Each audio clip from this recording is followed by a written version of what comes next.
This is the Cubs Postcast, your instant game reaction for the Chicago Cubs. Part of the Locked On Podcast Network. Your team every day. Welcome into the Locked On Cubs Postcast here on the Locked On Cubs YouTube and audio channels. Joe George here with you on all social media platforms at Joe George Radio. I'm going to call that the most improbable, shocking win of the 2026 season. Maybe not the best win. It's definitely not that, because there's a lot to get to the end of the game there where the Cubs had chances. They also didn't have a lot of chances. It's a bullpen game, which no one expected to go well. And Jordan Wicks, of all people, comes in to get the final 3 outs. Comes in with bases loaded and is able to get out of it. The Cubs win the game. They win the series against the Brewers. And I expect some juice from Cubs fans after this. What a win. Like, that was awesome. Playoff atmosphere. Wrigley North 101 example today from Cubs fans. Like, absolutely incredible today. But we will start today's show off with our Locked On Player of the Game. This is the Locked On Player of the Game. It's Jordan Wicks. Jordan Wicks is the Locked On Player of the Game. You can say Seiya Suzuki. You can say all the bullpen guys before that got the Cubs in position to get there at the end. We'll get to those guys. But Jordan Wicks, I mean, a guy that Cubs fans do not like. Sorry to say that, Jordan, if your dad's listening, because I met your dad in Alabama on my way to Florida. He's awesome. But what a performance there to come in, struggling to find the strike zone a little bit. Carson Kelly misses a big-time challenge that might have helped him. It doesn't matter. He gets the pop out to Ian Happ, and then he gets this massive double play to secure the Cubs a victory. In a game, look, I'll say it, they have no business winning this game. And there's honestly a ton of guys you can choose from. Bryse Wilson is a good option. Ryan Rolison is a good option. Seiya Suzuki. But I'm just going to give it to the guy who no one expected to come through. When Wicks comes out there, it's just the truth is, a guy with a 15 ERA this season in the big leagues, you expect this ball game to be over. He's able to get out of it. Like, unbelievable victory for the Chicago Cubs. And there's so much to talk about within this game. Let's talk about, we'll get to the bad stuff at the back end. I see all the DFA Roberts comments here in the chat. Unacceptable. Agreed. Let's talk about how the Cubs got here, because it's a bullpen day. All these injuries that have been happening with this team. I thought Wicks was going to start, to be honest with you, when we saw the move, at the beginning before the game happened. But Ryan Rolison comes out, and he's very good right away. Like, he's going out there, and a guy that I think we've seen a lot of positive things for him throughout this season, but he starts this game off and just helps the Cubs stay competitive right away. He ends up on the day delivering 2 innings, gives up 2 hits, obviously the 1 home run, 2 strikeouts. So great start to a bullpen game. Thought, is he going to give you 1? Craig gives him 2. And look, you can make the argument Craig shouldn't have left him in there for Sanchez. Gives up the home run. But as was said on the broadcast, it shouldn't have mattered. And it didn't matter. It was 1 run. Outside of that, perfect from Rolison in this one. Then he hands it off to Bryse Wilson. Never heard of this guy before. Random bullpen arm, has had some decent years in the past. Comes out of the bullpen for the Cubs. Delivers 4 1/3, gives up 4 hits, 4 strikeouts, and is in some of the most improbable situations in this game, and is able to keep the Chicago Cubs in this one. The bottom of the 3rd infield singles, and then Yelich singles. You have 1st and 3rd with 1 out. You get 2 strikeouts in a row to get out of it. And then in the bottom of the 4th, Vaughn hits a leadoff triple, because it looks like Conforto bobbles it. Not a great camera angle there, but that's like one of the slowest guys in baseball. He ends up on 3rd base. Leadoff triple, runner on 3rd, no outs. Wilson induces a hard hit ground ball to Michael Busch, who makes a great play at 1st, and then keeps Vaughn at 3rd. He gets a lazy pop-up to Nico Horner for the 2nd out, and then gets a ground out to Nico, and the inning is over. Unbelievable for him to come in and perform the way he has. Like, we talk about Roberts. He can go. Wilson can stay. Like, I don't know if that guy's good or this was an aberration of what he's going to be. But that guy today, Bryse Wilson, coming in, performing the way he did for 4 innings, following Rolison, fantastic stuff. Like, there's no way you could have told me before the game. I would have bet $0, and I did, on the Chicago Cubs to win this baseball game today. I thought they had no shot with a bullpen game today. This is, again, one of the most shocking, surprising victories of the 2026 season. It might be number one. And then the bullpen just keeps rolling in this one. Thielbar at first looked like he was going to have some control issues, but gives you a solid inning, gets 2 strikeouts himself. Ferguson throwing gas out there and makes a huge critical mistake. There's a runner on first base, and he airmails that thing to the left, and could have fallen apart there, but he's able to get out of the inning. So just another opportunity for the Brewers to come through today. Look, a team that is coming through all the time, and like today's a weird Brewers game, honestly, for them, where they come through in clutch situations. They don't today. And until Seiya came through, the Cubs didn't have any RBIs with runners in scoring position. They scored on a wild pitch and a walk before Seiya came through. That's unbelievable. Unbelievable that they found a way to win a baseball game with 4 hits. And the fact that you didn't have a run driven in until the 10th inning, and you found a way in which you threw a bullpen game out there. Jacob Webb, fantastic as well. Super pumped up, well-deserved, able to push this thing into extras for the Cubs. And then we talked about, Jordan Wicks and him coming through there at the end. So unbelievable game, shocking game from the bullpen pitching. And we'll take a break. We'll talk about what we saw from the lineup because there's a lot to get to through this one. The good, the bad, the ugly. We'll talk about Ethan Roberts, take your questions and comments. Just how you're feeling, Cubs fans, after this. We'll talk about Matt Shaw as well. Weird situation today. Well, hopefully we'll get an update on what's going on there. We'll get to that next right here on the Locked On Cubs postcast.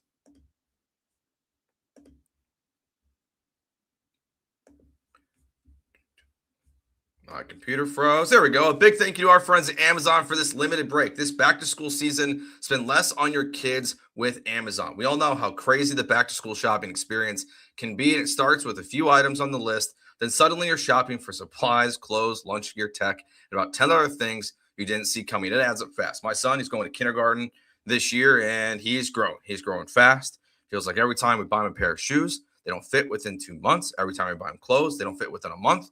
And it's just constantly. And that's why we use Amazon, because we're constantly feel like we're just going through those growth spurts right now where it's close in, close out, especially as he gets ready to take on kindergarten for the first time. Got to make sure the kid looks good. Got a lot of clothing options. We'll use Amazon to get all of that as we get ready for the school year. So remember, with Amazon's low back-to-school prices, just spend less on your kids because every dollar you don't spend on them is a dollar you haven't spent on them. Shop back to school at Amazon and spend less on your kids.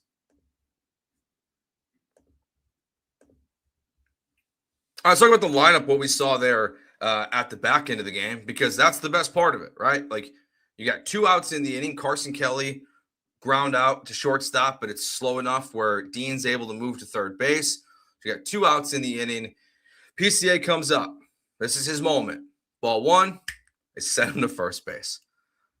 Honestly, a sight that is unbelievable. He's going to be the player of the month in June, but PCA gets intentionally walked. Alex Bregman gets hit, and Kunal can't find the strike zone whatsoever. Like, he cannot find the strike zone. So you have bases loaded with 2 outs, and then there it is, ball 4. Michael Busch walks his way over, and the Cubs score and take the lead there. And then Seiya Suzuki comes through in the clutch for a massive hit there. And again, the Cubs' first hit with runners in scoring position in this game adds to just how improbable this win is. The fact that you can't do anything. A Brewers team that doesn't make mistakes. You get lucky because Sanchez is behind the plate. Take advantage of that. But 3 walks, including the intentional walk, if you put them all together from PCA today, his walk rate, it might be at 10% now. It was pretty close. Like it's going to double from last year, his walk rate on a game in and game out basis. So it's, his improvement there. And then just that respect from the Brewers fans. Like, the Brewers fans they can boo him all they want. But you see from Pat Murphy calling this game from his office, because he had back surgery that we heard about 3,000 times over the last 3 days. They respect PCA and Bregman, who nobody wants up there. We'll talk about the bad with him here in just a little bit. He gets hit. So thankfully, thankfully, I've never been happier to see a player get hit than Alex Bregman in that moment, because he had plenty of opportunities in this game, and it was bad contact after bad contact after bad contact. So at least that one was good because it plunked him and it gave him the base. So look, this is what extra inning games are all about. Like, they talked about this on the, JD talked about this on the broadcast. Like, this is one where guys who you don't expect to be in those situations have to step up big. And Kunal, he crumbles there. Where and honestly, the weird thing about this game too is maybe you only get one run if Seiya challenges a ball that's clearly there. Like it's ball 3. He doesn't challenge it.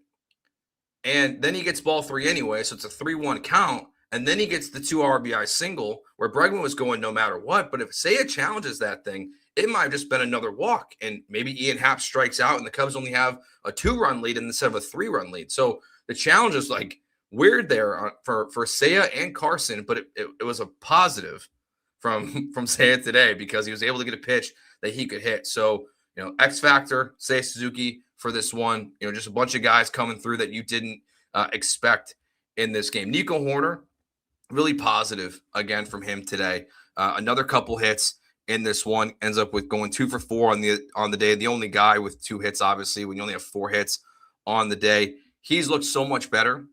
I think right now at the plate, from last night's game to tonight, you're seeing the opposite field stuff come back. So whether it's just the ultimate slump that we've seen from Nico, or they finally told him stop trying to pull the baseball and he's just going out there and be Nico Horner, it feels like he's really figuring this thing out. So let's talk about some of the bad stuff that happened in this game, because it's awesome they won, but there is some frustrating moments in this game, some questionable moments. The first one is, let's continue the Alex Bregman conversation. He can't bat second. He can't bat second. Maybe against lefties, but he has 1 extra base hit this year, I think it is, against lefties. He just can't. He has to be, in my opinion, I saw Sam tweet this, and Matt and Sam will have their show coming up here in a little bit. He has to be treated the same way as everyone else, where you're seeing PCA when he struggles, Nico when he struggles, Dansby, all these guys plummet in the order. And as it's gotten better, PCA rises to the top. Michael Busch has raised himself back up in the lineup, well-deserved. Seiya Suzuki, Ian Happ. But Bregman should not be batting second. He shouldn't be batting cleanup either. I don't know really what you do with him at this point, but until he starts just getting better, if that's possible this season, and it's a fair question to ask, he can't bat second. He can't do it. He came up in multiple instances this game, and where the Brewers, because they walked they had 4 walks in this game, at least it might have gone up there in the 10th inning. But you have chances here. In the top of the 3rd, Amaya gets the Cubs' first hit of the game, smokes a double. Dansby, really hard contact, but a line drive right to the left fielder. PCA got his first walk of the game. It's 1st and 2nd with 2 outs, and Alex Bregman strikes out. In the top of the 6th inning, PCA walks again, steals second base. You've got a runner on second. Bregman hits a soft grounder, doesn't hustle out of the box. The ball is bobbled. He's still out at first. But again, another opportunity there to come through, and doesn't, because PCA is doing his job. He's getting on. He's putting himself in runners in scoring position, and Alex Bregman's not coming through. It's brutal. I saw Jesse Rogers tweet this. I don't know if we've ever seen what happened today happen to Alex Bregman. And Alex Bregman has played in front of some great baseball players, honestly, in his career. Trash cans or not. Altuve, Jordan Alvarez, Carlos Correa. Those are guys who have hit in front of him. And I'm not sure he's ever had someone intentionally walked like that to get to him. Even last year in Boston. PCA is so good and Alex Bregman's so bad right now. They're saying, yeah, we're going to have this guy beat us because he can't.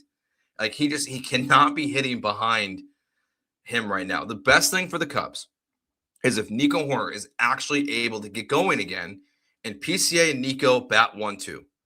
That has to be, if things start rolling, the plan, I think, going forward, to then set up Michael Busch and Seiya Suzuki, the guys who are bringing in runs right now constantly, and who you believe in, batting behind those 2 guys and the top 2. Ethan Roberts, I hate to not unexpected, right?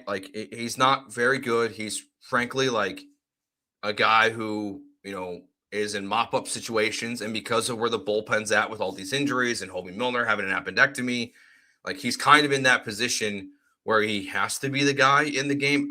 Besides Wicks, I don't know what else they had even left in as an option, in the bullpen. Like, it wasn't a good option, but it shows where they're at with this bullpen. The hope there is that Ferguson, Wilson can just be dudes, and unfortunately for Ethan Roberts, can push him off this roster. That's, I think, the hope, is that you don't have to see him in situations like that again. So that's two of the things. The other one's Matt Shaw. Weird moment today. Pinch hit for Justin Dean.